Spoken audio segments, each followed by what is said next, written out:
Hi folks, I'm Alan Watt. This is Cutting Through the Matrix on the 24th of September 2017. You know, the world is full of conspiracies. Something you've heard about, of course, and you poo-poo, and you're taught to poo-poo conspiracies because those who are involved in the present-day conspiracies don't want you to believe in them at all. We're matured now. We've evolved somehow. And wicked people just can't do what they used to do. That's what they tell you. But the whole idea of conspiracy is to keep from the public, in other words, the interested parties who will be damaged by the effects of the conspiracy. That's really why they have conspiracies. Conspiracies are often designed to take power away from one group and give it to themselves, those involved in the conspiracies. And for the general public, it often really didn't matter so much, not quite as much in the past, about conspiracies when royal families were all competing and fighting to get the crown, or a bigger crown over a bigger plot of land, and so on. Don't forget that kings and queens used to give as their dowries countries at times. They'd be king or queen over this country, that country, and that country. And so they could actually give it away, supposedly, with all the serfs on it too, of course. And serfdom, really, it was just a form of slavery, where you would be killed if you moved off the land you were born on, because your whole function was to serve the nobility, produce for them, and do what you're told. And that was it. I'd like to call it a more genteel form of slavery. Mind you, they would brand people with the S if they tried to run away. That's for the few that were good enough that didn't get killed just for doing so. Because that was the death penalty if you were found in a different area from the one you were designated to live and work in.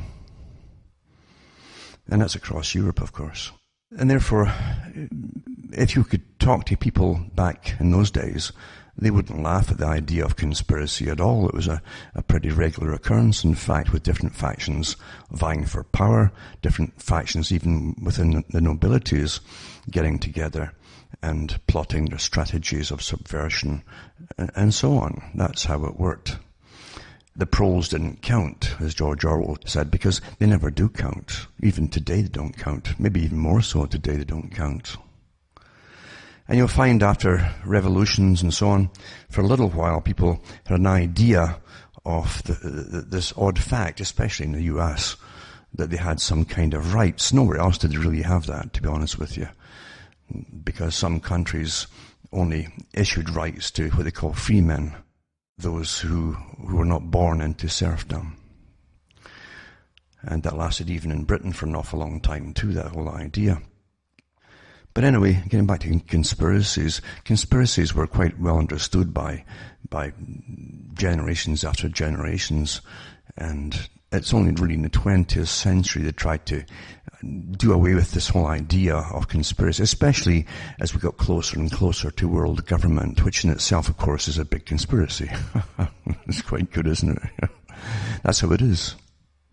And I've gone through the history of the groups involved in world government, with the boys at the very top, money boys naturally, and their big working groups consisting of think tanks and organizations like the Royal Institute for International Affairs, Council on Foreign Relations, and trilaterals as well. They were sworn to do away with national borders, and sworn to basically bring in a form of world government. And that in itself, even when they keep denying it, is obvious. It was set up to be a conspiracy, because most folk didn't want world government, still don't. And they can only do it by fear. Getting back to revolutions, as soon as you think you've got some kind of freedom, there are those who immediately want to take it away from you, because it gives them power over you. And these kind of people never meet a kind of deal, a financial deal that they disapprove of when it involves themselves. And there's always big money involved in politicians, for instance, that run on certain premises to con and fool the public and then change it all as soon as they get in. There's always a big cash reward with every change of heart. We live through conspiracy after conspiracy today, and it's only open today because, after all, they publish the conspiracies. What does the World Economic Forum have to do with democracy? Nothing. What does the World Bank have to do with democracy? Nothing. What does the IMF have to do with democracy? Nothing. What does the United Nations have to do with democracy? Nothing. They'll use the term often enough to get what they want, but they don't believe in it. The Club of Rome was more open about the whole idea of democracy having served its purpose. And now it's an impediment to get because it stops the real natural leaders of this new system, the scientists and so on, and the multi-billionaires. It stops them from running the world.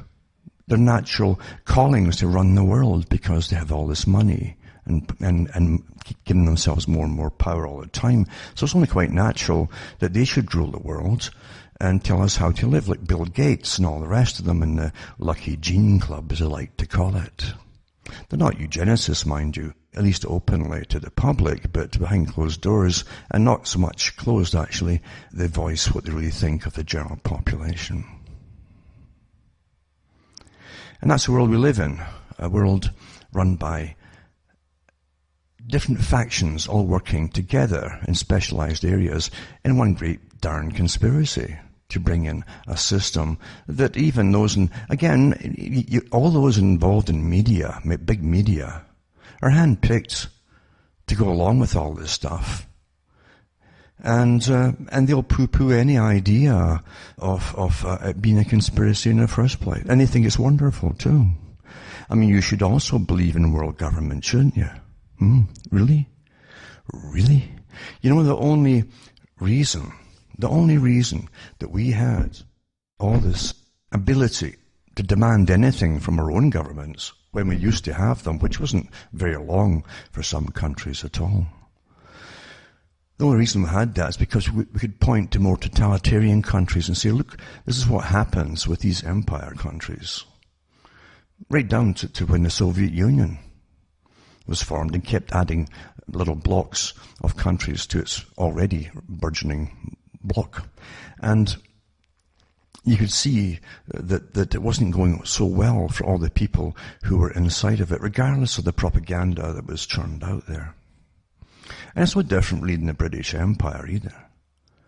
Because what was Britain? What is Britain? What are these names? What do they mean? What do they mean? What does the USSR mean? What does it mean? What does Great Britain mean? Great Britain has done this, Great Britain has done that, Great Britain has declared war. It's a corporation. It's a corporation. It's not, that part is in the open. It's a corporation. But don't you get a bit offended at times and fed up when the corporation includes all of you in its great plans for slaughter and conquest and so on? Don't you get a bit fed up with it? Especially when you're going to pay for it all. You get nothing back except the bill.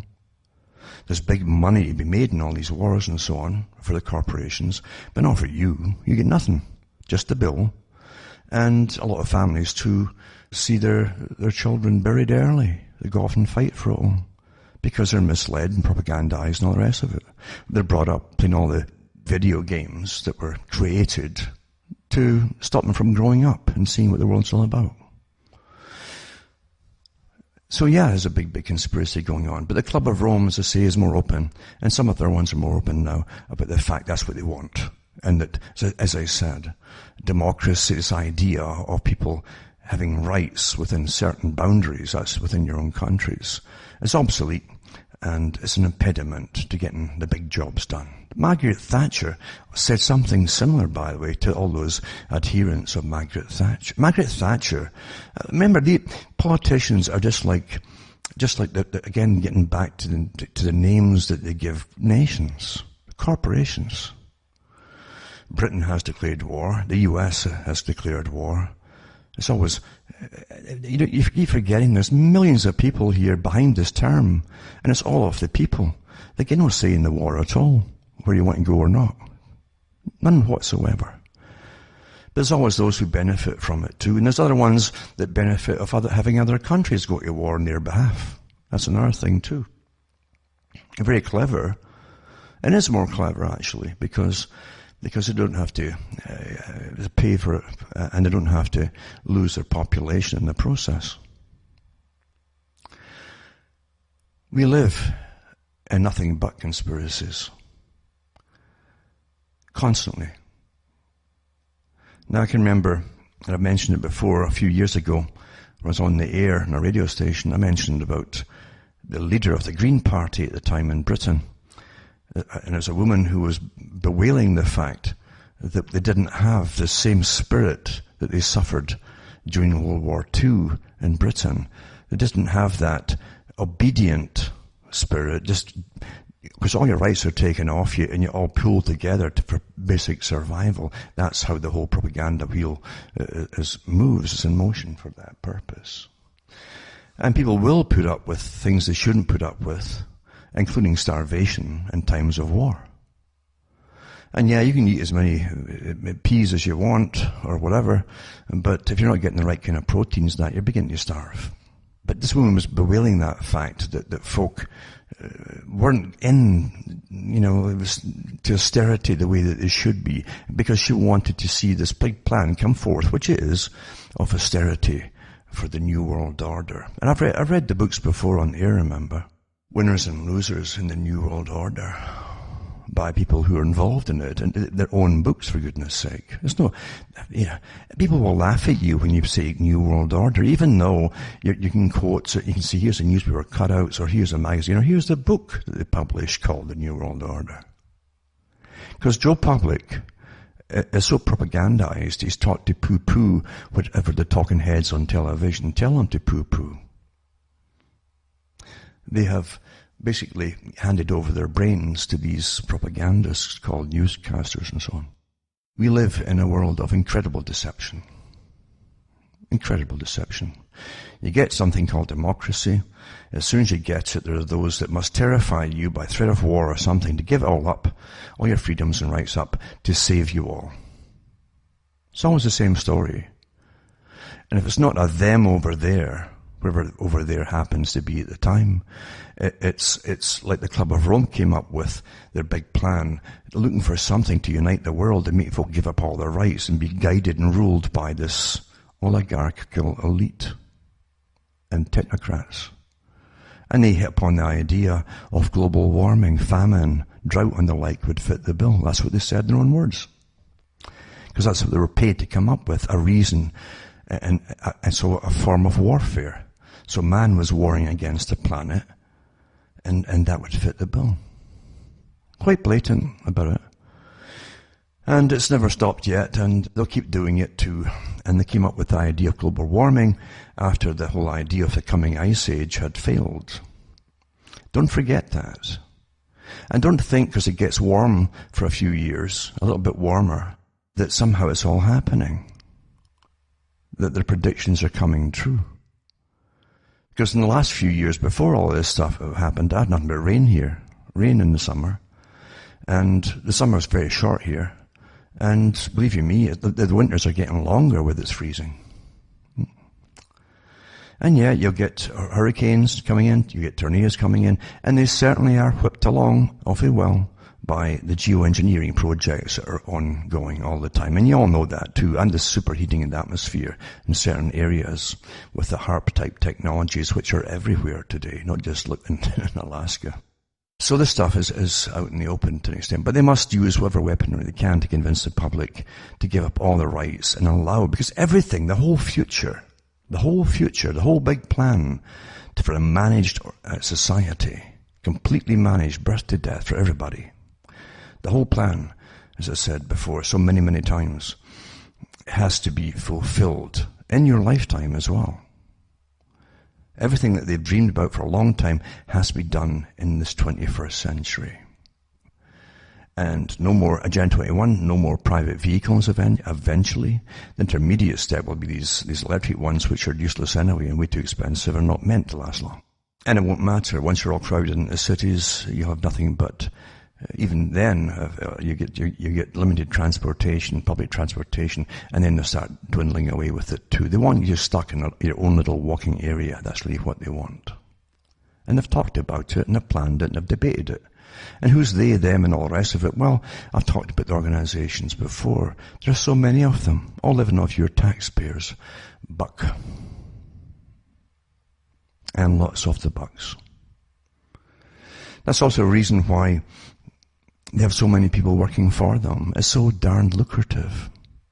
Many of the departments they're throwing up don't even need qualifications. Just want you on board with another official sounding name to fool the public and to churn out the kind of data they want to hear. And I really mean that.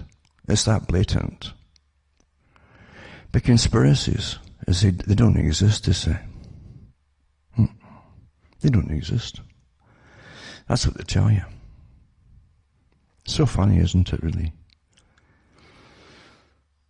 Even during the last election in the US, probably the most publicized elections in the world, you had people going undercover into the different parties to see the dirty tricks they came up with.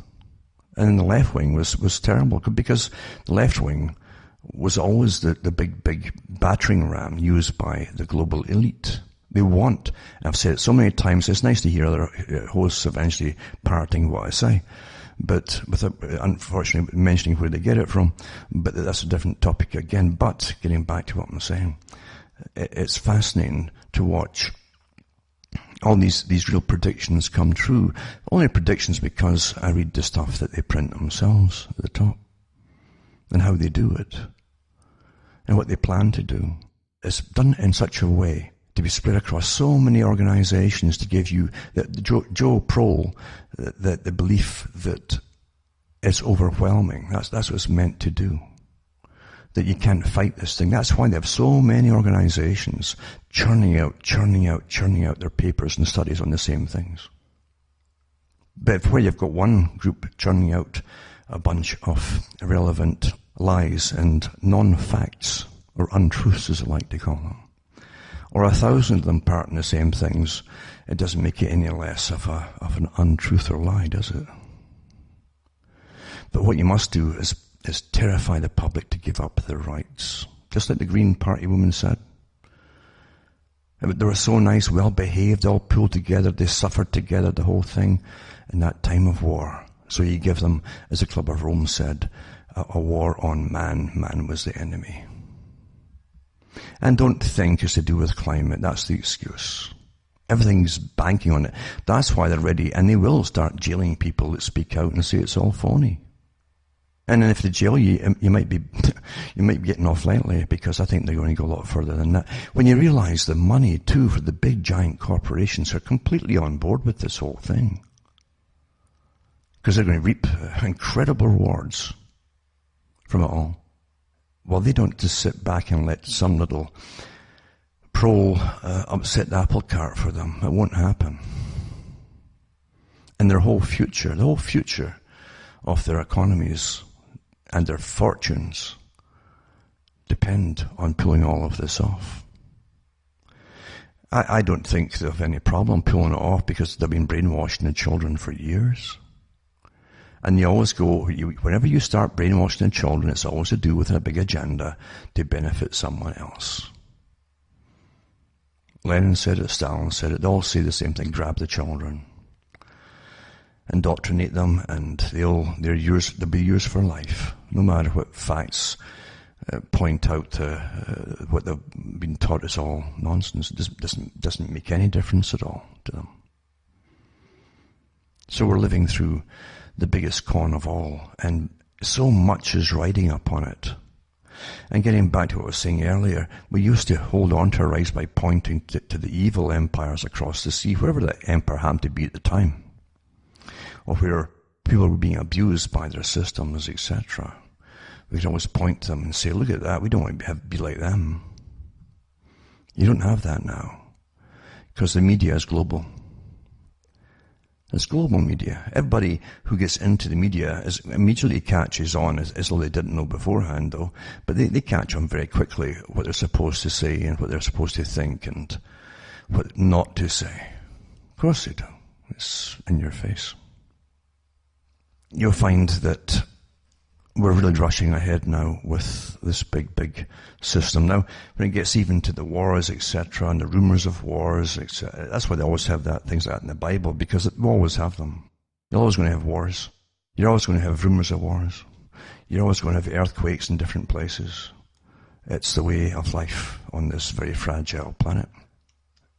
But they always pull out the book over and over and over again when it suits them to get everybody on board with it. Oh, well, it's God's will that all this is happening. Oh, my goodness, wow. So we better go along with what God wants. And God wants a unified planet under people you might think of as being tyrants. Isn't it rather difficult to tell people who have never been free that they have a freedom? Now, if they have freedom, why are there all these organizations threatening them, terrifying them, worrying them to death to get them to give up that freedom? Do you realize it's an awfully important thing to have? Freedom encompasses lots of other things too, like privacy. The reason that this whole world can rush ahead at the speed it is today is with technology. When the complete invasion of privacy, where everyone is profiled and added to the profile daily.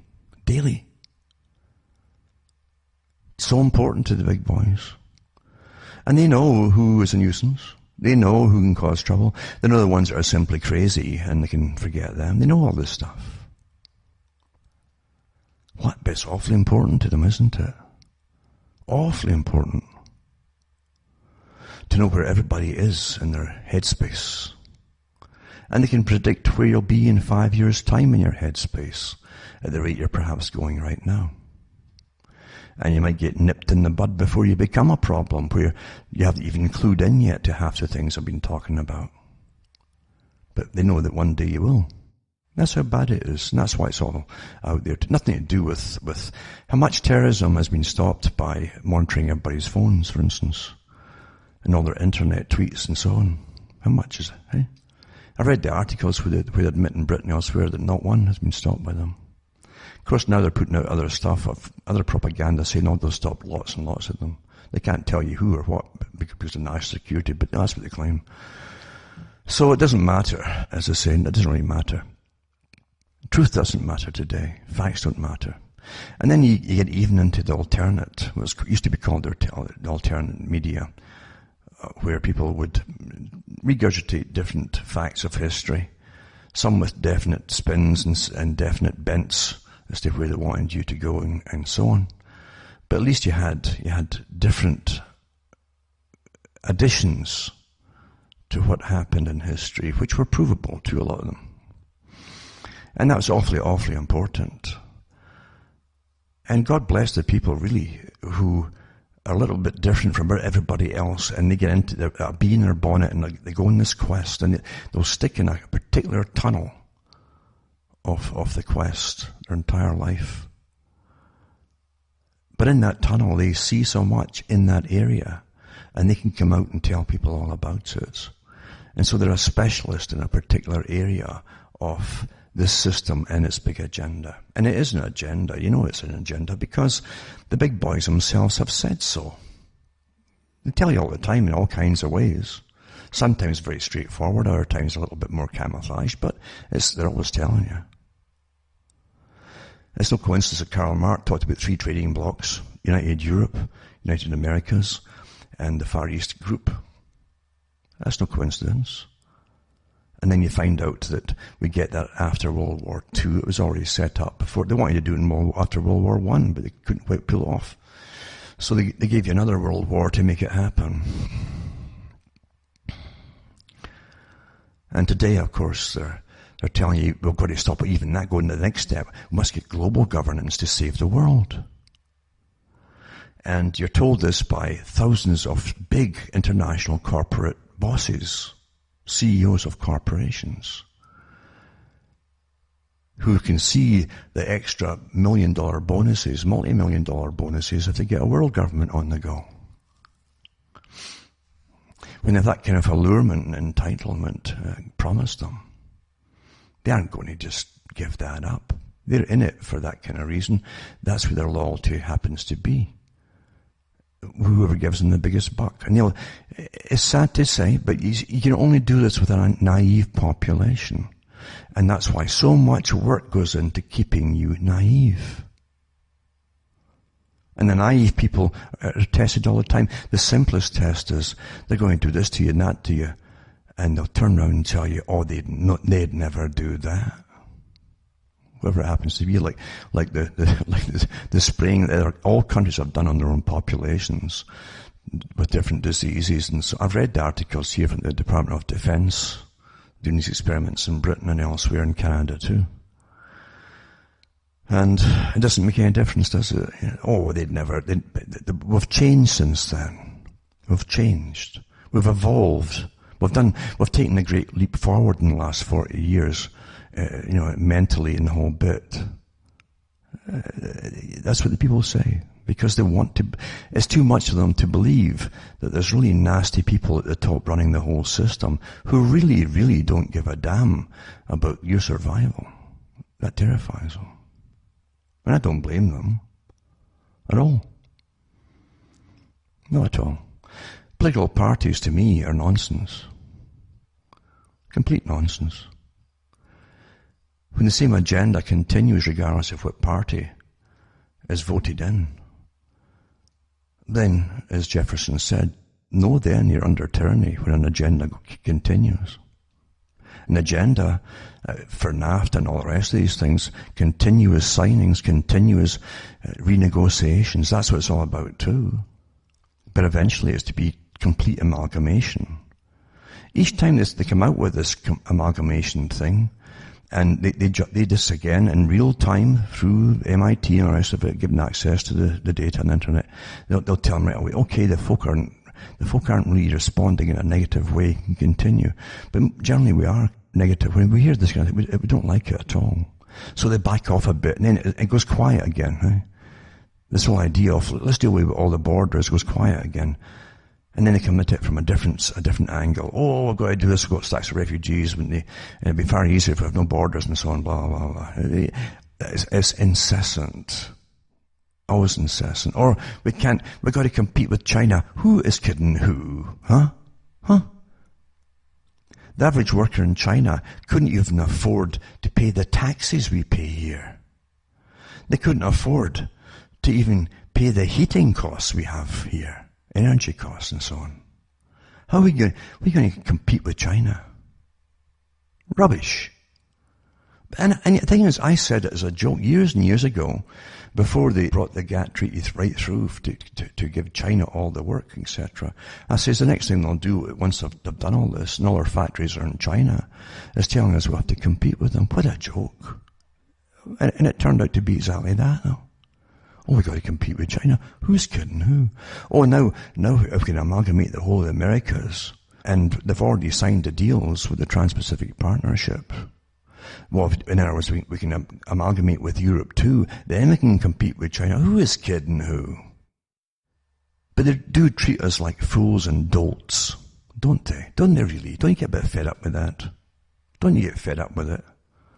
These trained, lying prostitutes, they come out and tell you to your face, at least not quite to your face, a bit of glass, and they stare at the camera, that you have to give all your rights and freedoms to save the world.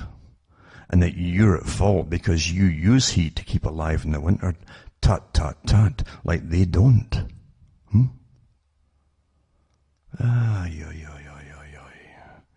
the psychology and the neuroscience and the behaviorist organizations all working against you is pretty phenomenal. Again, using your dollars to get themselves awfully big fat paychecks as they try to do you in. And you do get fed up too with these ongoing darn wars, getting back to the wars. Now, we know, for instance, that Trump made speeches before he was elected to different groups and so on, promising this and that and the other. And then they've probably seen them with the latest talk of the United Nations, where he did the good. Remember too, I don't put anything into politicians or heads of state giving speeches or anything, because they read the script that's written for them by other people. We even know who wrote the script for Trump. We know. So I'd be amazed if he didn't pull it off right, because he just had to look right and talk for a few minutes staring there, because they actually see it in the invisible board there. And then turn to the right and all that, and say the right things. And then the media picks up, because all in cue, because it's all prearranged. The one line dreamed up by the marketing company that came up with it will call the leader of North Korea Rocket Man. And that's all they talk about. Like nothing else was said at this meeting. The meeting basically had a declaration of war against Iran and Syria. The continuation of the neocon agenda with this list is the same continuation, the same list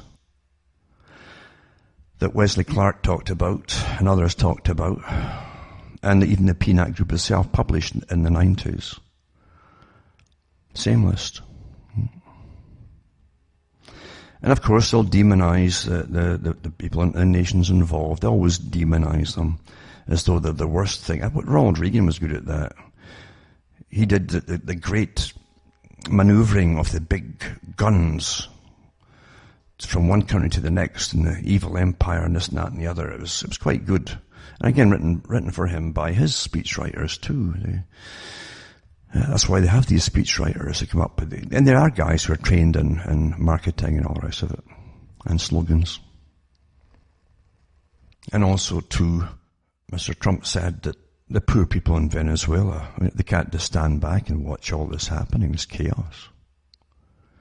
And you know that the big boys that back Trump really, really care about people. They care about everybody, right? And as soon as they get into Venezuela, they'll be grabbing the oil fields and everything, and the gas and so on, You really begin to lose all faith in humanity. These blatant techniques now, because we've heard them and read about them too, and listened to them and seen them for so darn long. You get so sick and fed up with it all. You really do, don't you? So you have this article here. The Senate backs massive increase in military spending. And the call for a bigger, stronger military, all the usual stuff and so on. And then you have this one here too. More than 3,000 troops heading to Afghanistan. And Afghanistan, the reason it's been a massive build-up there is because it's on the border with Iran, obviously. That's why the change of heart a little while back, when he changed his mind about pulling people out of Afghanistan. And it just goes on and on, as I say. It's so predictable, and that's what makes it life kind of boring for some people. There's quite a few articles on the same kind of thing, the military spending, etc., etc. And that's how life really is, isn't it? It's nothing to do with us. We don't count. Under the definition of what's called... Remember, too, the US is supposed to be a republic. And a republic is contained, the system is contained within laws and so on. But I've read the articles too, and many others have as well, to do with the Council on Foreign Relations, and when they had people years ago who said that rather than take the Constitution on head on, they would simply make a run around it, and that's what they've done ever since. Your rights and freedoms have been run around and pretty well taken away from the people to keep them safe, supposedly, in a time of terrorism. Any excuse will do to get the same thing going on, eh? Now, back to the big agenda, and how hundreds, if not thousands, of organizations are all paid big money to propagandize the general population and to go along with carbon taxes and everything else and giving up your rights. All paid by your tax money. It's astonishing how I've always said that too. They also will make the chains for the peasantry by taxing them for the cost of it. That's what happens. The Global Research Alliance on Agricultural Greenhouse Gases brings countries together to find ways to grow more food without growing greenhouse gas emissions. Launched in December 2009. Sounds wonderful.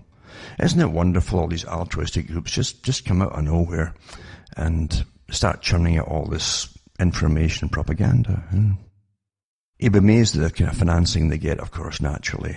Big bucks. And it says, they have a charter now and it establishes the Alliance's Council. So they have a council already, the Alliance Council, which is a representative body of all member countries. Just like that.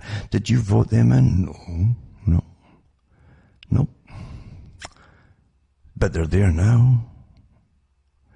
Members of the Alliance aim to deepen and broaden mitigation research efforts across the agricultural subsectors of paddy, rice, cropping and livestock, and coordinate cross-cutting activities across these areas. Now, I'll just give you a little tie-in here. And I've said it so many times, the big boys, and it's been copied by others since, are running the world and want to run it completely efficiently by a communistic type system for the general public, with stacks of bureaucrats and agencies running your lives for you. And above it, you have the true capitalist oligarchs running it all at the top for themselves. And that's what they call the ordered society. Now, they use communism or communistic techniques. That's why they studied and helped communism along, to study its techniques, to iron out any faults that they had and so on. But certain things they kept. Now, what they always do when they take over is to take over the food industry. That is not a coincidence. No matter what guise they do it under, it's always the same. And they'll kick farmers off their lands. Now they're bringing them into corporate farms, and have been doing that for years, massive corporate farms. And then they have all these almost agricultural agencies of bureaucrats above it all who have never lifted a spade in their lives, running the show. And it always ends up with everything getting more and more expensive and more scarce, because they love to create scarcity, so the prices go up and up and up for the big corporate farmers, the big corporations. It's no coincidence. Anyway, they're right into the food industry naturally, to save the world, because you see, you just can't eat all that stuff without creating carbon and so on, and all these emissions. It's all your fault. So the reason the Alliance is there, it claims it plays a vital role in food security. The best food security is for folk to have access to grow their own stuff, and at the very least to have little farms all around them, which we had not so long ago, put out by the government, so they tax them out of existence a little. It says here that sustainable development. There you go, sustainable. Now, sustainable development also means that there's limits to growth, which is also another book by the Club of Rome, the big think tank for the big boys at the top. And what it means is no more factories and so on. And there are limits to growth. It's really the end of all growth. That's what they really meant by it. They're not going to bring your factories back. Not going to happen. Anyway, I'm going to give you a stack of PDFs to do with carbon management journals and so on, and all the rest of it. But they do put out these tenders to different organizations to do studies for them and to do work for them. And of course, those who take the tenders know exactly what the big boys want to hear, and they'll do their surveys, etc. And they'll spin it in a way that'll keep the boys happy at the top, so they can read the surveys off to the general public, little bits and bytes on the newsreels. But it's to do with data, big data they're calling it now, for beef and dairy, understanding the effects of variations in individual animal production on greenhouse gas emissions. And they give you details on this. This is tendered out to the organizations to do these surveys. The general public are not involved. In fact, they don't even want the public to know about these things. Because they're using your tax money for all, of course, too.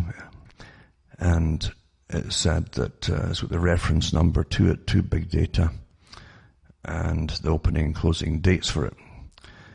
And it's got requests for proposals and tender coverage on behalf of procurement agent, it says. And it gives you the categories of land and soil management. The region here is New Zealand, but they have them across all the countries. Canada's got them all, we all have them all. And they even tell you what qualifications you need and all the rest of it, which is awfully interesting, you see, because remember, this is tendered out to people who are in the know, who are really the parasites who live off the taxpayer. With one survey after another, that's pretty well what they do. And so it says pre-qualifications required are, guess what, none. How about that, eh? And it gives the contact that you get in touch with and so on.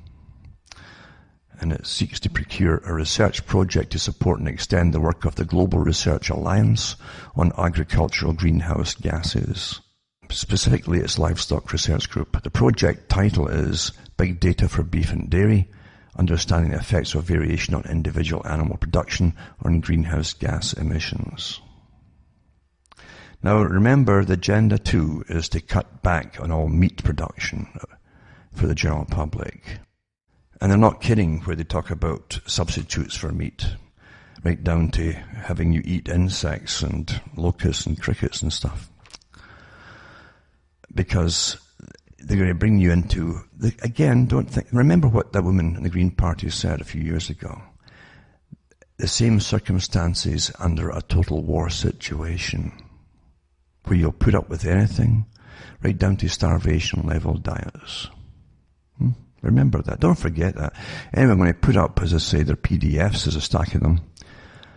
Carbon footprinting of New Zealand, lamb, and UK Parliament emissions from crops.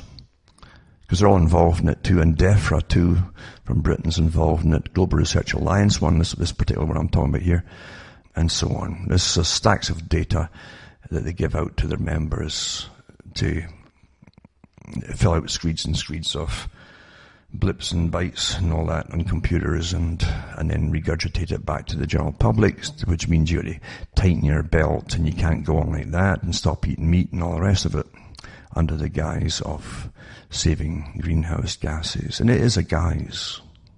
It is a guise.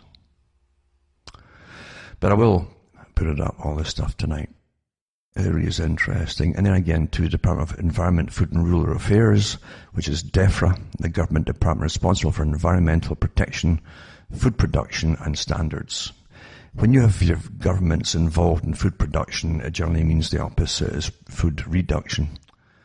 Anyway, agriculture and fisheries, etc., and rural committees in the United Kingdom of Great Britain and Northern Ireland, Concordats, set out agreed frameworks for cooperation between it and the Scottish Government, Welsh Government, Northern Ireland Executive, etc., etc., etc. Another one too is to do with beef, cattle and sheep carbon footprint. Ties right in with it. And I'll put that up too, because as I say, it's all your protein sources they're going after, big time, under the guise of saving the world, because it's a guise, remember. They want to reduce the population drastically. Scientists go after the media for highlighting a study showing the Intergovernmental Panel on Climate Change models were wrong, it says. Climate model expert. Imagine having an expert in a climate model. Told the Washington, it's kind of like someone who's doing astrological charts and conjunctions of this and that and the other thing will cause blah, blah, blah, blah, blah. That's really what it's like. The Washington Post, there would be extra eyes really scrutinizing a new study claiming climate models predicted more global warming than has been observed this century. And he was right. Climate scientists have ruled to criticize a study published in the journal Nature Geoscience, which found that less warming in the early 20th century suggests a slightly easier, though still difficult, ability to meet the goals of the Paris Accord. So if they don't go along with the full agenda and they come out with stuff that doesn't mesh with it, they're told to turn as one big unit and criticize them, put them down. That's really all it means.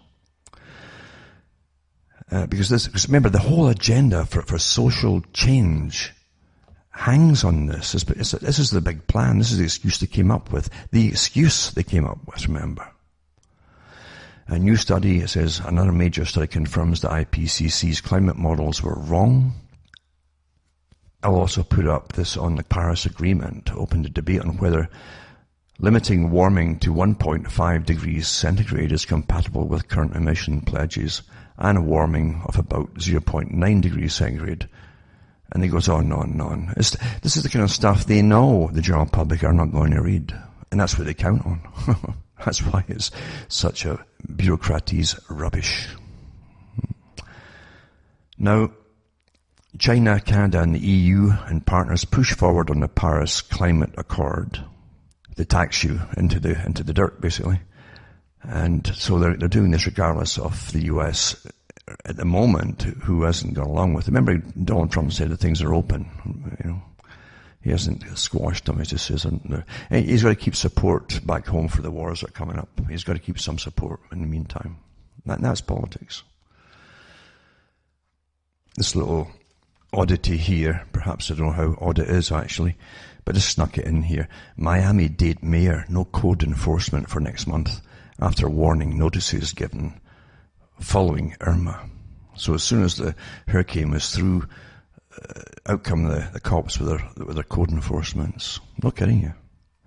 Here you are, people literally soaking wet the whole thing and watching bits of their houses floating away and all the rest of it.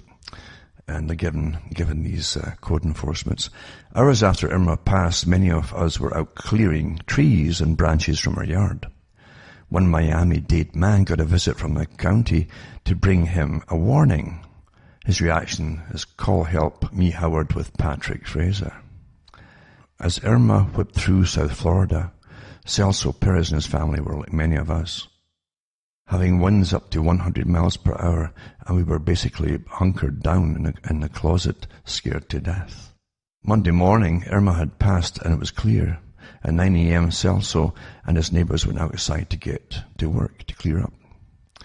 We had a lot of trees down the street, and the streets were blocked. We were out there, and our neighbours cutting the branches down, trying to open up the streets. Later that afternoon, that day, as Celso was clearing the tree branches, a car pulled up from Miami-Dade County. It says, we thought he was here to help us or offer some type of assistance with the trees. And it says the code enforcement guy did give Celso something. He said he would have to cite me for having my fence down. The fence fell down, you know, we got lost probably. The warning was slapped on the part of the fence still standing. Celso is a very calm guy. His reaction was this. See, I laughed and I thought he was joking. He was kidding. You're kidding, right? We just had a hurricane 6 hours ago. No, I'm not kidding. I have to cite you for this. He says, I just laughed. Okay, whatever, knock yourself out. He was told he was given the warning because the fence Irma knocked over made it easy to access his pool and he needed to fix it. Celso Perez says, which I could not do that day because all the stores were closed. I mean, this is the hurricane going through, right? It's not like I can go to Home Depot and find some temporary barrier. The code enforcement officer told me he would write up a report and be back to check on him. If my fence had not been put back up when he came back, he would have to write me a fine or fine me for that. Anyway, apparently the mayor not popped out and getting his complaints and told them that nothing will happen for 30 days or something. See, that's your technocratic society now. And there's plenty of folk like this officer who's out for, promotion and all the rest of it. And that's how, unfortunately, bureaucrats in any totalitarian regime get up the ladder.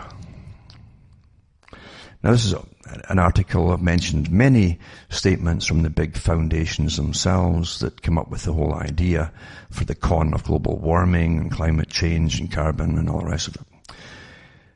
And this article was actually, I think, printed in Forbes magazine back in 2013, where it first appeared. But it says global warming was never about climate change. Climate change policy is about how we redistribute de facto the world's wealth. IPCC official Ottman Edenhofer. That's what he said. That's the facts of it, folks.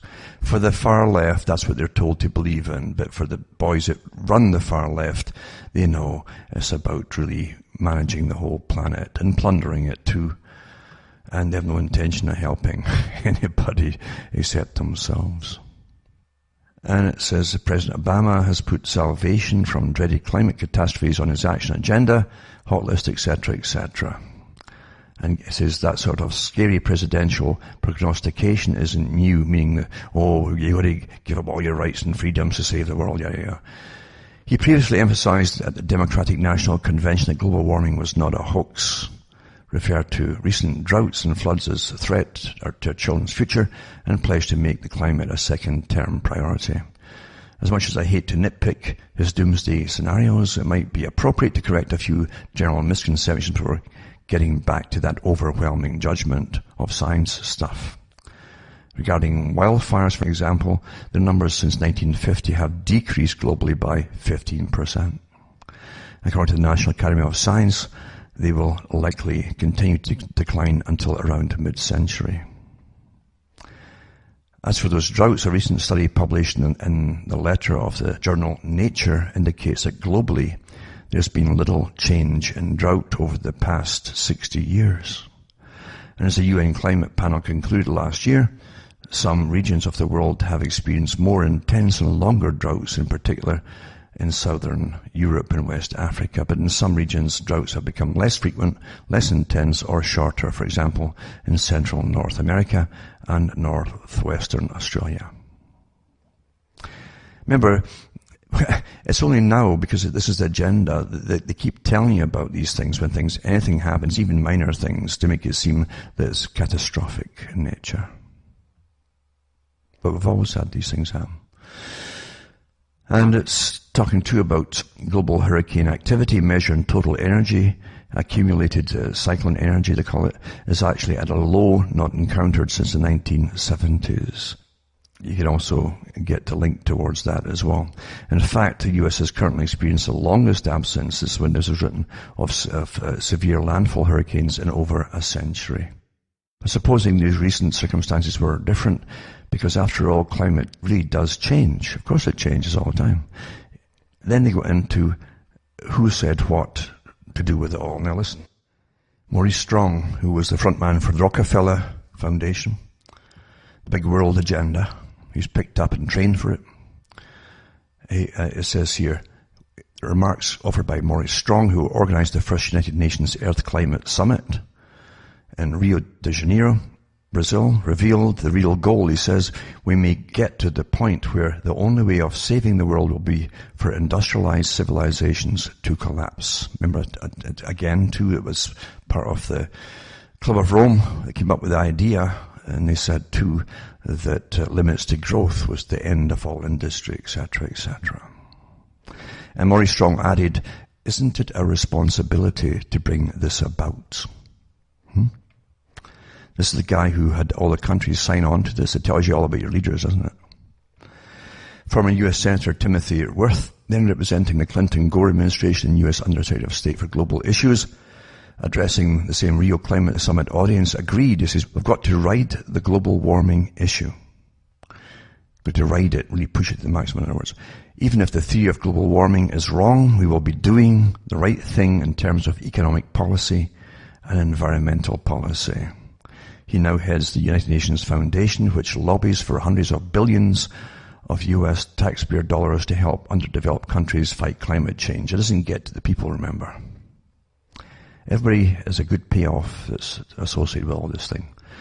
And then you have the same thing, Deputy Assistant of State Richard Benedict, whoever that is, I've never heard of him, who then headed the policy divisions of the US State Department. He says global warming treaty Kyoto must be implemented even if there is no scientific evidence to back the enhanced greenhouse effect.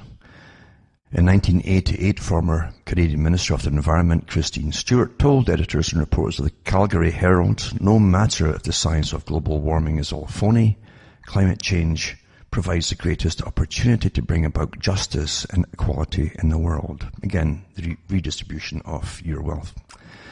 In 1996, former Soviet Union President Mikhail Gorbachev, who was brought over to the US and given the Presidio as his base for his big charitable organization of Sovietized brainwashing, basically, into the same agenda. He emphasized the importance of using climate alarmism to advance socialist Marxist objectives. It says the threat of environmental crisis will be the international disaster key to unlock the new world order. This is his words, not mine. And then speaking at the United Nations Conference on Climate Change in The Hague in 2000, former President Jacques Chirac of France explained why the IPCC's climate initiative supported a key Western European Kyoto Protocol objective. For the first time, humanity is instituting a genuine instrument of global governance, one that should find a place within the World Environmental Organization, which France and the European Union would like to see established. In other words, it's for completely different reasons than the ones that tell the general public.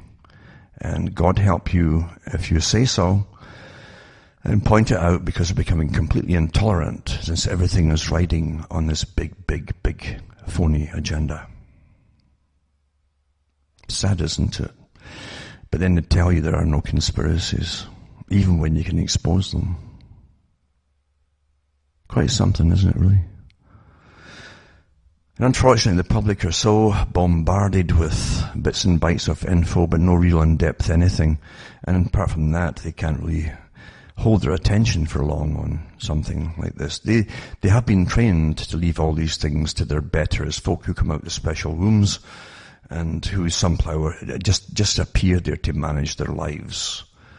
And they're being taught this deliberately, not to be involved and not to participate in managing their own lives or the future for themselves or their children. That's what they're being taught.